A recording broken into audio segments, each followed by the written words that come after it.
Saluons le Saint-Esprit. Bonjour, Saint-Esprit. Yes, il est déjà là. Il est déjà là, l'ami fidèle. Notre véritable réveil. T'aimons, nous t'aimons, cher Saint-Esprit. Écoute-moi. Tu t'es retrouvé dans une famille où la sorcellerie règne, où l'impudicité règne. Peut-être un de tes grands-pères a fait une alliance avec les malins en disant: donne-moi la richesse, je vais te donner les mariages de ma progéniture. Toutes les filles qui sortiront de moi ne vont pas se marier. Tous les garçons qui termineront les études seront toujours dans les chômages. Tu ne sais pas ce que les autres ont fait sur ta famille. Et aujourd'hui, nous sommes en train de nous battre par sa permission.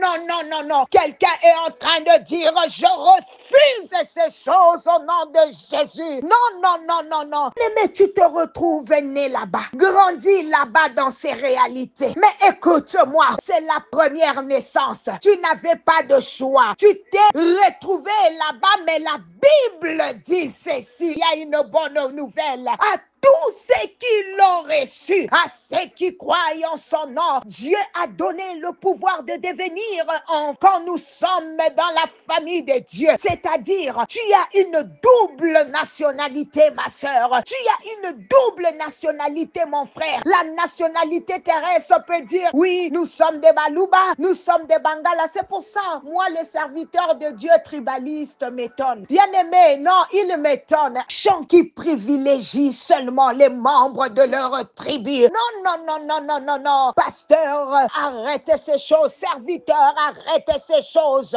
Écoute-moi, quand tu reçois Jésus, tu es né avec la sémence divine. Tu détiens l'ADN de Dieu. Là, tu n'avais pas le pouvoir de décider, mais dans la famille de Dieu, tu peux décider, tu peux voir les anomalies de ta famille, les choses qui font que c'est répété. Alors tu as le pouvoir de les annuler ce matin, de les arrêter, de les changer. Tu as le pouvoir. Bien-aimé, commence à taper les mains. Allez, annule, bien-aimé, cette lignée des chômeurs. Annule, bien-aimé, et tu es en train de sortir de cette lignée des célibataires, des gens qui ne se marient pas. Au nom puissant de Jésus, élève ta voix. Détruis toutes les voix de réclamation, toutes formes d'hôtels qui sont dans la forêt, qui sont dans l'eau, qui sont cachés sous les arbres, qui réclament ta vie. Tape les mains, bien-aimé. Il faut que ça change. Il faut que ça s'arrête. Prie avec colère. C'est à toi d'arrêter ces choses. Prie avec colère. La colère est sainte. Refuse ces histoires. Annule cela dans ta vie, dans la vie de tes enfants. Au nom puissant de Jésus, je refuse de subir. Je refuse que mes enfants subissent. Je viens, Seigneur, annuler toute puissance de réclamation. Les hôtels qui parlent contre nos familles. Au nom puissant de Jésus-Christ. Maintenant, tu vas engager la voix du sang de Jésus sur les hôtels des familles. Bien-aimés, afin que la voix du sang de Jésus fasse taire tous les hôtels. Allez, engage le sang. Que le sang de Jésus crie miséricorde dans cette famille. Que ça crie prospérité, bonne santé, élévation. In Jesus mighty name. Décide ces choses. Nomme ces choses. Vois ces choses. Détruis ces choses. Tu as le pouvoir de les arrêter. Refuse, bien-aimé, que ça traverse 2024. Ça n'arrivera pas à 2025.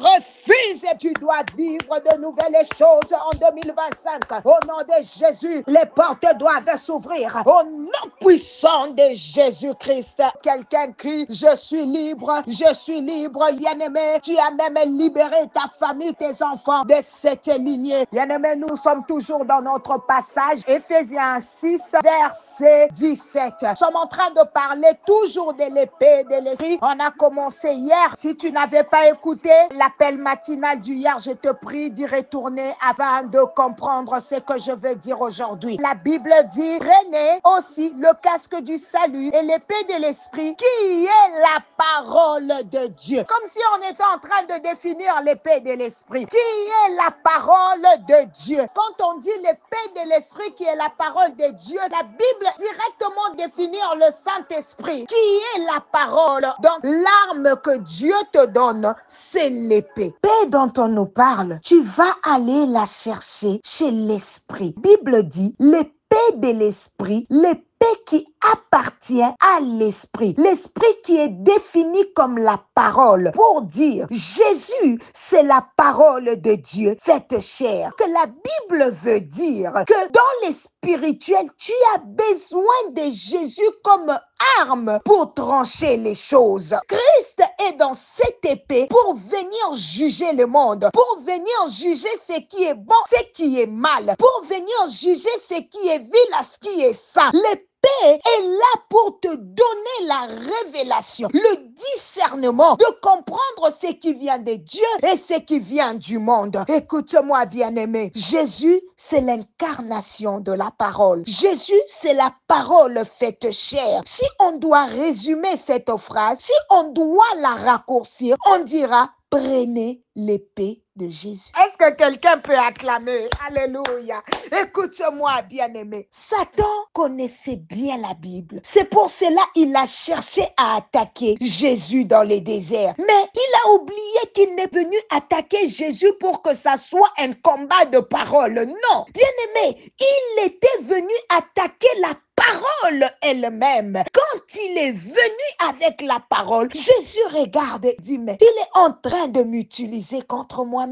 Satan ne pouvait pas utiliser Jésus contre Jésus, parce que lui, il n'est pas de Jésus. La Bible dit: le prince de ce monde vient, il n'a rien en moi. Tu ne peux pas utiliser la parole si tu n'es pas de la même nature que la parole. Il est essentiel d'être en harmonie avec la nature de Jésus, avec Jésus lui-même. La parole de Dieu nous appelle à une transformation intérieure et à vivre selon les principes divins. Bien-aimé, tu te poses des questions. Tu te dis: de quoi maman parle? Bien-aimé, tu dois avoir Jésus en toi. Tu dois avoir la parole en toi. La parole, c'est Jésus. Au commencement était la parole. La parole était avec Dieu. La parole, c'est Dieu. Bien-aimé, tu écoutes les appels matinales, mais tu n'as jamais donné ta vie à Jésus. Et il n'y a pas d'harmonie. Laisse-moi te dire que tu ne peux utiliser l'épée efficacement que si tu as Jésus. Ce matin, le Seigneur t'appelle. Refuse d'entrer en 2025 païen. Refuse d'entrer en 2025 sans Jésus. Bien-aimé, élève tes deux mains. Si tu n'as jamais fait de lui ton Seigneur et ton Sauveur, alors répète cette prière après moi. Parce que, bien-aimé, Jésus revient bientôt. Tu ne peux être enlevé si tu n'as Christ dans ta vie. Tu ne peux entrer au ciel si tu n'as Christ dans ta vie. Bien-aimé, peut-être que nous ne vivrons pas l'enlèvement, mais bien-aimé, peut-être que quand la mort viendra, nous irons au ciel, auprès du Seigneur notre Dieu, la vie éternelle, célébrer avec lui. Si tu reconnais de ne l'avoir jamais reçu, élève tes deux mains, écoute cette prière et tu vas la répéter après moi. Dis: Seigneur Jésus, j'ai écouté ta parole. Je reconnais que j'ai besoin de toi dans ma vie. Je sais que je suis un pécheur et que j'ai besoin de ton pardon. Pardonne mes péchés, Père. Pardonne-moi parce que j'ai conduit ma vie comme il me semblait bon, de ma propre volonté. Mais ce matin, je crois que tu es mort pour mes péchés, que tu es ressuscité pour me donner une vie nouvelle. Bien-aimé, dis-lui: je t'ouvre maintenant la porte de mon cœur et je te reçois comme mon Sauveur et mon Seigneur. Merci de me pardonner, de me purifier et de me donner la vie éternelle.